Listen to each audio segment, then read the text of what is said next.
Bersama saya Azlin Arif dalam rentasan berita edisi 1073. Antara paparan utama. Kes COVID-19 naik natijah pemimpin tamak. Bila pemimpin bersatu menunggang agama. Jangan bagi mandat pemimpin korup dan khianat.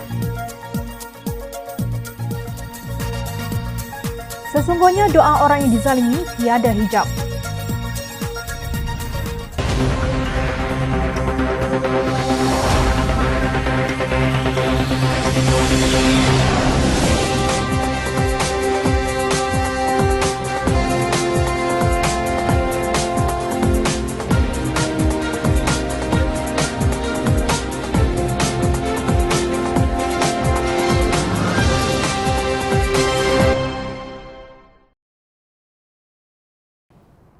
Assalamualaikum dan salam sejahtera. Sudah pasti ada penyokong pengerusi Perikatan Nasional Tan Sri Mahyadin Mat Yassin yang tersenyum sinis melihat kes jangkitan COVID-19 yang kini kembali kepada 5 angka. Kemarin Kementerian Kesihatan Malaysia KKM melaporkan jumlah kes jangkitan COVID-19 ialah 22,133 setakat jam 12.30 hari kemarin. Menurut Ketua Pengarah Kesihatan Tan Sri Dr. Nur Hisham Abdullah, jumlah kumulatif kes positif kini sebanyak 3,83,683. Maknanya 9.5% daripada 32.37 juta rakyat Malaysia sudah dijangkiti COVID-19. Presiden UMNO Datuk Seri Ahmad Zahid menggunakan angka jangkitan COVID-19 sebagai salah satu daripada alasan untuk menjatuhkan kerajaan Tebuk Atap Mahyadin yang disokong oleh partinya sendiri. Data terbaru ini menunjukkan kerajaan UMNO Barisan Nasional yang diterajui naib Presiden parti itu, Datuk Seri Ismail Sabri Yaakob, tidak ada beza dengan Perikatan Nasional dalam menguruskan pandemik COVID-19. UMNO BN juga gagal. Puncanya, kerajaan Ismail Sabri hanyalah klon kerajaan Mahyadin. Menteri-menteri gerombolan itu hanya bertukar kementerian sahaja. Menteri Kesihatan zaman Perikatan Nasional, Ahli Parlimen UMNO Tenggara, Datuk Seri Adham Baba bertukar tempat dengan Menteri Sains, Teknologi dan Inovasi iaitu Ahli Parlimen UMNO Rembau, Khairi Jamaluddin. Justru sejak langkah syaratan pada hujung Februari 2020 lalu, UMNO Barisan Nasional yang bertanggungjawab terhadap pengurusan COVID-19 yang menyebabkan pelbagai kesengsaraan kepada rakyat Malaysia. Kini, sindiran Ahmad Zahid bahawa satu-satunya pencapaian terbaik kerajaan Perikatan Nasional ialah berjaya beli kontena untuk menyimpan mayat kembali kepadanya. Itulah balasan Allah Subhanahu Wa Taala kepada gerombolan yang tidak belajar daripada amarannya ke atas mereka yang rakus dan tamak. Sejujurnya, tindakan UMNO Johor membubarkan Dewan Undangan Negeri Johor ini satu tindakan yang rakus, tamak dengan kuasa semata. Mereka lupa negeri Johor ditadbir bersama rakan Perikatan Nasional sebelum ini. Dakwa Ketua Angkatan Bersatu Anak Muda Armada Bersatu Johor, Muhammad Syamsuddin Paijan. Bekas Perdana Menteri Datuk Seri Najib Razak yang membawa keaiban kepada Malaysia menafikan UMNO tamak. Sekiranya tamak kuasa, UMNO Johor tak buat pilihan raya negeri untuk kembalikan mandat pada rakyat selepas Ahli Dewan Undangan Negeri PPBM Bersatu meninggal dunia. UMNO Johor buat darurat saja atau buat scheme of things untuk sogok Ahli Dewan Undangan Negeri lompat masuk seperti seseorang itu. Faham? Ujar Najib. Beliau dipercayai menyindir Mahyadin, kuali mengata belanga hitam. Kalau UMNO dan Bersatu tidak tamak, tidaklah mereka merancang untuk menjatuhkan kerajaan yang dipilih rakyat dan melaksanakannya di saat COVID-19 menyerang. Sebaliknya, mereka tidak menerima keputusan rakyat untuk menunggu sehingga pilihan raya umum ke-15 untuk menentang Pakatan Harapan. Mereka menjatuhkan kerajaan yang ternyata berjaya membongkar kebejatan One Malaysia Development Berhad, 1MDB. Buktinya, kini kita menyaksikan dana negara yang dijarah itu berjaya dibawa pulang sedikit demi sedikit. Kita tidak akan mendapat dana tersebut jika UMNO Barisan Nasional memenangi pilihan raya umum ke-14 yang lalu. Kerana pemimpin mereka tidak pernah mengaku 1MDB mengalami masalah kewangan yang serius. Malah kononnya 1MDB telah melakukan program rasionalisasi terhadap hutang-hutangnya. Sedangkan hakikatnya mereka hanya memindahkan hutang-hutang tersebut untuk ditanggung oleh Kementerian Kewangan Malaysia diperbadankan. Maknanya rakyat Malaysia lah yang perlu membayar balik wang yang diselewengkan oleh mereka yang diamanahkan untuk mengawal 1MDB. Jangan lupa, Najib Razak ketika itu ialah Perdana Menteri, Menteri Kewangan dan juga pengerusi Lembaga Penasihat 1MDB serta Penasihat Emeritus SRC International. Faham? Malangnya, apabila sudah tamak tentu sukar untuk memahami bahawa kepentingan rakyat wajib didahulukan, bukan kepentingan parti politik. Jika tindakan mereka bukan tamak, mungkin Dewan Bahasa dan Pustaka harus menukar maksud istilah tersebut. Sekali lagi, Ketua Wanita Perikatan Nasional Datuk Seri Rina Muhammad Harun mengundang kecaman apabila mengajak jentera wanita Perikatan Nasional mengambil roh semangat Perang Badar untuk memastikan kemenangan berpihak kepada gabungan itu pada Pilihan Raya Negeri Johor 12 Mac ini. Menteri Pembangunan Wanita, Keluarga dan Masyarakat itu berkata, semangat juang itu menjadi ukuran sebenar kekuatan jentera jika hendak dibandingkan dengan kekuatan Barisan Nasional yang mempunyai keanggotaan ramai. Ada yang memperlekeh usaha jentera wanita Perikatan Nasional kerana bilangan kita tidak seramai mereka. Jangan risau, biarlah mereka mencebik dan mengata kita kerana kita mempunyai iltizam yang kuat. Jadikan peristiwa Perang Badar pada zaman Nabi Muhammad SAW sebagai pedoman bagaimana seramai 313 tentera Islam menewaskan tentera musuh yang jauh lebih ramai. Jentera wanita PN sudah bersiap sedia menerima segala arahan daripada pucuk pimpinan parti untuk dilaksanakan dengan penuh tanggungjawab dan amanah untuk memastikan kemenangan PRN Johor, katanya ketika berucap pada Majlis Pelancaran Jentera Wanita PN Negeri Johor di Johor Bahru, lapor utusan online. Jentera Wanita Perikatan Nasional menggabungkan 3 parti komponen iaitu Bersatu, PAS dan Gerakan. Mengulas mengenainya, Ahli Jawatankuasa Pimpinan Amanah Nasional Ustaz Rizwan Abu Bakar mengingatkan perbezaan antara Perang Badar dengan Pilihan Raya Negeri Johor. Masalahnya Perang Badar itu antara Muslim lawan kafir. Perikatan Nasional ada juga kafir dalamnya. Macam mana nak ambil roh tu Rina oi? Katanya dalam satu hantaran ringkas di Facebook. Rizwan juga menyekolahkan Rina supaya kerja menunggang agama itu diserahkan sahaja kepada Ketua Muslimah PAS Ustazah Hajah Nuridah. Dia pun nak tumpang tunggang sekaki. Mau patut serahkan sahaja Ustazah Hajah Nuridah. Semasa Perang Badar berlaku antara tentera Islam dan tentera kafir, umat Islam bersatu padu walaupun dalam jumlah tentera yang lebih kecil. Justru untuk mencungkil semula ingatan pemimpin Perikatan Nasional, jom channel buka sedikit sejarah penentangan gerakan terhadap undang-undang Islam. Maknanya bukan hanya di dalam Perikatan Nasional itu ada pemimpin kafir, malah gerakan iaitu parti di mana pemimpin kafir itu bersarang pada 2015 telah memfailkan saman pemula mencabar kesahihan enakmen Kanun Jenayah Syariah 11/1993 kurungan pindaan 2015 atau lebih dikenali sebagai hudud di bawah perlembagaan. Bagaimanapun, Mahkamah Tinggi Kota Bahru telah menolak saman pemula parti tersebut. Susulan itu, Timbalan Ketua Pemuda dan Ketua Pasukan Perundangan Gerakan ketika itu Andy Yong Kim Seng telah mengemukakan notis usul untuk mendapat kebenaran membawa kes itu ke Mahkamah Persekutuan bagi membincangkan dan memutuskan persoalan undang-undang sama ada Dewan Undangan Negeri Kelantan mempunyai bidang kuasa menggubal Kanun Jenayah Syariah 11 kurungan pindaan. Kami mahu Mahkamah Persekutuan memutuskan sama ada Kelantan mempunyai bidang kuasa untuk meluluskan Kanun Jenayah Syariah 11 kurungan pindaan, katanya di petik bernama. Kami juga percaya bahawa Dun Kelantan telah bertindak melampau bidang kuasanya dengan menceroboh bidang kuasa Parlimen Malaysia dengan menggubal undang-undang jenayah dan perkara yang menjadi sebahagian daripada senarai perundangan persekutuan seperti termaktub oleh jadual ke-9 Perlembagaan Persekutuan, kata Kim Seng. Demikian tegarnya penentangan gerakan terhadap perundangan Islam. Tetapi apa yang diwiridkan oleh PAS yang menyokong Bersatu dan Gerakan serta UMNO ialah wirid No Anwar, No DAP. Justru kalau Bersatu hendak berperang seperti Perang Badar, sebaik-baiknya ia berperang dahulu dengan musuh Islam di dalam gabungannya sendiri. Untuk rekod, Pengerusi Perikatan Nasional Tan Sri Mahyadin Mat Yassin telah mengumumkan bahawa beliau tidak mempertahankan kerusi Dewan Undangan Negeri Gambir. Belum apa-apa, sudah mengundurkan diri. Beginikah watak seorang panglima Islam yang mahu mengambil roh semangat Perang Badar? Merepek apa Ketua Serikani Bersatu ini?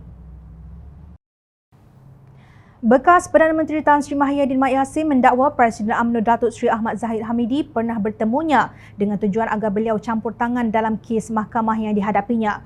Mahyadin berkata Ahmad Zahid melawatnya selepas beliau dilantik sebagai Perdana Menteri dengan membawa fail bertimbun. Fail itu rupanya fail kes dia, kes mahkamah dia. Dia bawa pada saya dan kata, Tan Sri, ini fail saya. Saya tanya dia buat apa bawa dan dia kata, Tan Sri tolonglah, saya tidak buat apa-apa kesalahan, kata Pengerusi Perikatan Nasional itu semasa ceramah di Tangkak, Johor malam kemarin. Mahyadin berkata dia memberitahu Ahmad Zahid bahawa mahkamah adalah sebuah badan yang bebas. Beliau enggan campur tangan dalam soal urusan mahkamah. Rumah saya bawa satu fail bertimbun-timbun, tuan-tuan. Siapa dia tu? Zahid bin Hamidi. Tapi pengurusi tadi sebut Zahid Komedi. Dia bawa fail tu, rupa fail kes dia. Kes mahkamah dia ni. Dia bawa pada saya, dia kata, Tan Sri, ni dia file saya. Ini file apa ni Zahid? Kes saya. Saya tahulah apa kes tu. Ni nak bawa nak apa-apa. Tan Sri tolonglah. Habis dia kata, saya tak buat apa-apa yang dituduh oleh Tan Sri. Saya kata, Zahid, kalau kau kata dah tak buat apa yang dituduh, apa engkau takut? Engkau pergilah mahkamah. Kalau kau bicara di mahkamah, kau tak salah, mahkamah akan bebaskan kau, betul tak? Jika ahli Parlimen Bagan Datuk itu tidak bersalah, dia perlu melalui proses perbicaraan di mahkamah. Beliau juga mengulangi dakwaan bahawa Datuk Seri Najib Razak ada meminta campur tangannya untuk menggugurkan Datuk Seri Gopal Sri Ram sebagai pendakwa raya dalam kes mahkamah yang dihadapinya. Bosku datang ke pejabat saya beri penghormatan sebagai Perdana Menteri. Dalam cerita punya cerita, dia cerita juga kes mahkamah, kata Mahyadin. Bagaimanapun beliau enggan melakukannya. Takkan saya nak buat begitu, soalnya. Mahyadin mendakwa ada pihak yang tidak mahu kerajaannya stabil. Bagaimanapun, Najib menafikan pernah meminta campur tangan Mahyadin dan mengancam mahu menyaman bekas Perdana Menteri itu. Namun, kemarin Mahyadin mengulangi dakwaannya. Jika benar dakwaan Mahyadin amat jelas bahawa Ahmad Zahid dan Najib adalah pemimpin yang korup. Mereka bukan hanya korup kerana telah didakwa menyalahgunakan berbilion dana kerajaan Malaysia, tetapi mereka juga mahu mengkorupkan mahkamah. Beliau juga mendakwa Ahmad Zahid merancang untuk mengadakan pilihan raya negeri Johor dan berterusan di negeri-negeri lain sehingga pilihan raya umum ke-15. Mahyadin menyiratkan bahawa jika Barisan Nasional menang, mereka akan berusaha membebaskan diri daripada dakwaan salah laku yang menimbun itu. Dalam pada itu, individu yang sedang menunggu hukuman penjara selama 12 tahun itu tanpa rasa malu menghadap ke Istana Johor. Seolah-olahnya segala kebejatan yang dilakukan, penyelewengan, rasuah dan kesalahannya tidak pernah wujud. Seolah-olah untuk menggambarkan bahawa pihak istana berdiri di belakangnya. Adakah rakyat Johor terpedaya dengan tipu helah ini? Mahyadin telah memberi peluang kepada gerombolan ini untuk kembali berkuasa dalam kerajaan persekutuan. Bolehkah rakyat memilihnya untuk menguasai kerajaan Johor? Dan jika Perikatan Nasional menang sedikit, adakah parti itu akan kembali mencari Barisan Nasional untuk membentuk kerajaan campuran di Johor? Jika demikian, lebih baik tolak kedua-duanya. Persoalan seterusnya, adakah Najib akan menyamar Mahyadin? Kita tunggu dan lihat, seorang korup, seorang khianat. Apakah pilihan rakyat pengundi Johor? Pilihlah yang tiada sejarah sebagai korup dan sebagai pengkhianat. Ketua Penerangan Bersatu Datuk Wan Saiful Wan Jan mengulangi kenyataan awalnya Menteri Besar Johor Datuk Hasni Mohamad tidak tahu mentadbir. Malah katanya UMNO berbohong apabila memberi alasan bahawa pilihan raya negeri Johor dilakukan kerana kerajaan tidak stabil. Kalau UMNO kata pilihan raya negeri Johor diadakan untuk capai kestabilan, itu tipu semata-mata. Mereka kata kerajaan negeri tak stabil. Mana pernah tak stabil? Ada Bersatu, PAS, Gerakan buat masalah. Pakatan Harapan pun tak buat masalah dalam kerajaan negeri Johor, ujarnya dalam satu kenyataan. Wan Saiful berkata Menteri Besar Johor telah mengheret rakyat di musim COVID-19 yang sedang mencanak naik. Bagi saya, apabila Datuk Hasni kata bahawa dengan majoriti yang ada, dia tak boleh bentuk dan tadbir kerajaan dengan baik. Itu bukan lambang ketidakstabilan kerajaan. Itu bukan masalah kita. Itu pengakuan dia yang dia tidak tahu mentadbir, ujarnya. Beliau menegur UMNO yang mengalami masalah dalaman sebaliknya membebankan rakyat dengan pilihan raya negeri. Kalau UMNO nak bercakap mengenai kestabilan, bukan dengan cara pilihan raya negeri. Caranya buat pemilihan UMNO itu dulu. Selesaikan masalah dalaman kamu. Tidak perlu bebankan rakyat sehingga buat pilihan raya negeri di musim COVID-19 sedang meningkat naik. Tidak dapat dinafikan perbuatan membebankan rakyat itu sebagai satu kezaliman pihak pemerintah. Adakah itu yang dimaksudkan oleh Ketua Penerangan PAS, Khairil Nizam Khairuddin, menerusi hantaran ringkas di Facebooknya yang berbunyi, "Jangan berasa gusar atau lemah apabila rakan atau lawan menzalimi diri kita, kerana Allah telah berjanji akan mendengar doa-doa orang yang dizalimi."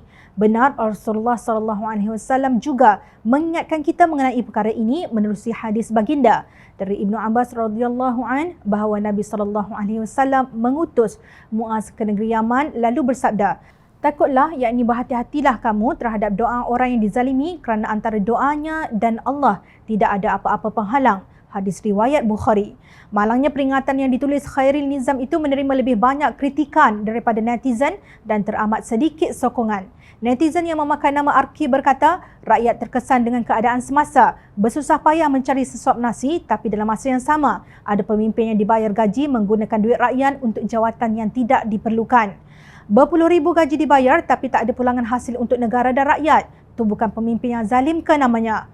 RK dipercayai merujuk kepada jawatan Duta Khas Perdana Menteri bertaraf menteri yang disandang oleh Presiden PAS Tan Sri Abdul Hadi Awang yang kita tidak tahu sejauh mana telah mencapai penunjuk prestasi utama iaitu KPI. Netizen bernama Engkek Zainal pula mengingatkan bagaimana PAS menjadi kerajaan secara rampasan kuasa. Katanya, macam mana kata beriman sedangkan mengambil kerajaan pun seolah-olah tidak beriman. Hoi Mamat, kau tak faham ke? Atau buat-buat tak faham? Matlamat tak menghalalkan cara lah. Itu bukan cara Islam. Itu pakai Islam dapat jawatan. Netizen Muhammad X pula menyindir PAS mengenai RUU 355 yang kini entah di mana setelah berkawan dengan Gerakan dan MCA. Sampai zaman almarhum Tuan Guru Ni Abdul Aziz sajalah kawan dengan DAP pun tetap tegas. Ini berkawan dengan MCA Gerakan terus jadi pak turut. Diam je K355.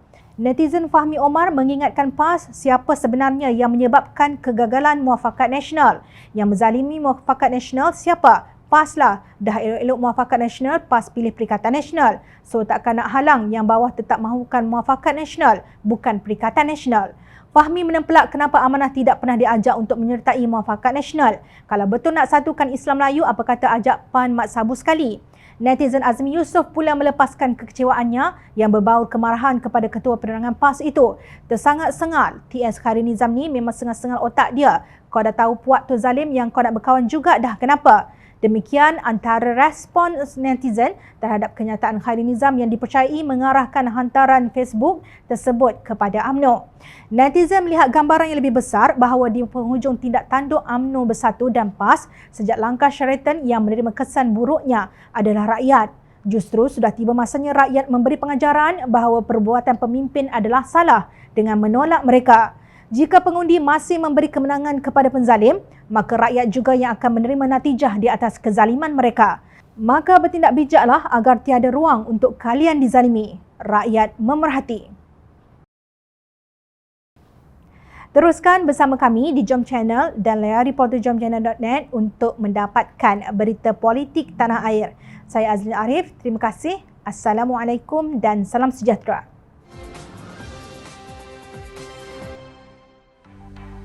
Mencari maklumat dan berita politik yang bebas, kupasan yang tepat, panas. Dapatkannya secara eksklusif hanya di Jom Channel. Komitmen kami, rentasan berita Isnin hingga Jumaat. Berbicara dan isu semasa, kami garapkan secara langsung. Panel-panel berkaliber dan profesional. Interaktif, pandangan anda kami raikan. Jangan lupa bersama kami di setiap hujung minggu dalam edisi khas mingguan.